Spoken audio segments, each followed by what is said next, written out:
What would you do if your own family left you behind on what should have been a cherished family occasion, their own wedding, and then tried to convince you that you were the one at fault? In today's story, an update to that very betrayal. The fallout leads to a confrontation that will change one family forever. A few days ago, I could barely find the energy to get out of bed. My family's comments after I exposed them had made me truly believe that I was guilty for everything that happened. But after I posted my story, the overwhelming response and support I received from thousands of strangers helped reaffirm my own feelings and actions. I'm still fighting feelings of guilt and depression, but whenever I start to spiral, I think about how this community had my back, and I try to calm myself with your words. Thanks to all that advice, I finally decided to call my grandma, Eleanor, and tell her the full story. Now, just to clarify, my grandma didn't attend the wedding. She's 77 and lives several states away. She has mobility issues and doesn't travel anymore.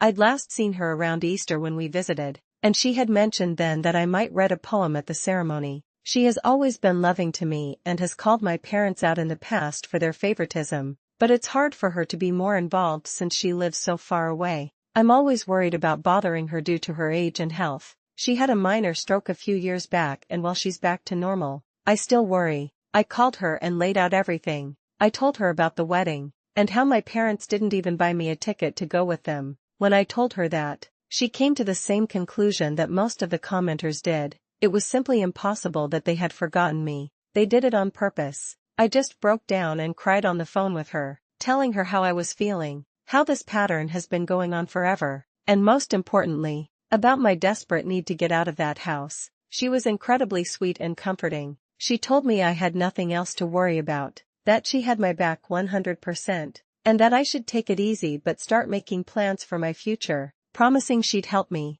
After that 2-hour conversation, I felt a weight lift. I decided to listen to her and figure something out for the next school year. I have a friend, Sophie, who is leasing a studio next to our future campus. She has a great relationship with her parents, but with 5 younger siblings, she wants more independence. I asked if I could move in with her temporarily, promising I would pay her rent as soon as I got a job. She immediately said yes and told me not to worry about rent or anything else until I was in a better position. We had a good cry together when I told her the whole story about my parents' wedding trip. That all happened a couple of days ago, but things escalated. My grandma, Eleanor, called my parents and my siblings, Leo and Megan, to lecture them about how they were treating me. The aftermath was telling. My brother, Leo, sent me a half-hearted apology text, saying he didn't know I wasn't included and just thought I wouldn't have fun on the trip. He then accused me of posting the picture just to create drama. As one commenter so aptly pointed out,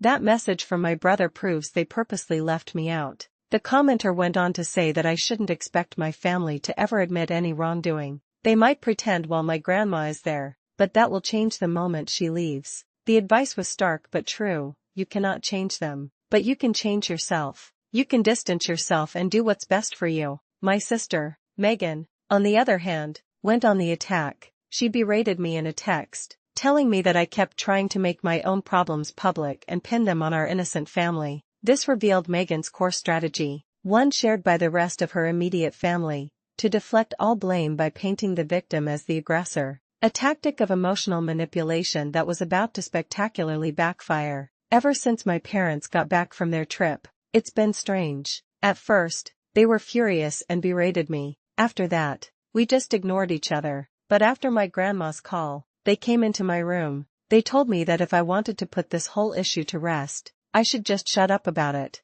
They said this all could have blown over already if only I had kept my mouth shut. They believed that silence could bury their cruelty, completely unaware that their demand for quiet was the very thing that would soon bring the loudest confrontation they had ever faced right to their front door. I just asked them to leave my room and immediately called my grandma again to tell her what had happened. That's when she dropped a bombshell. She told me that she and my Uncle Robert, my mom's older brother, had already bought plane tickets to come see me. A wave of panic hit me. I was so scared for her, because her health isn't the best and I know this kind of effort is a lot for her. I know how complicated it is for her to get on a plane, so I tried to talk her out of it, telling her everything would be okay, but she wouldn't listen. She said she was long overdue for a conversation with my parents and that she wanted to see me. I feel so stressed for her. and guilty that I might have forced her to take this long, uncomfortable trip. At the same time, I desperately want to see her, to hug her right now. It helps that my Uncle Robert is coming with her, but I just hope she doesn't exhaust herself. It's in these moments of worry that a couple of comments from my original post really hit home. One person wrote,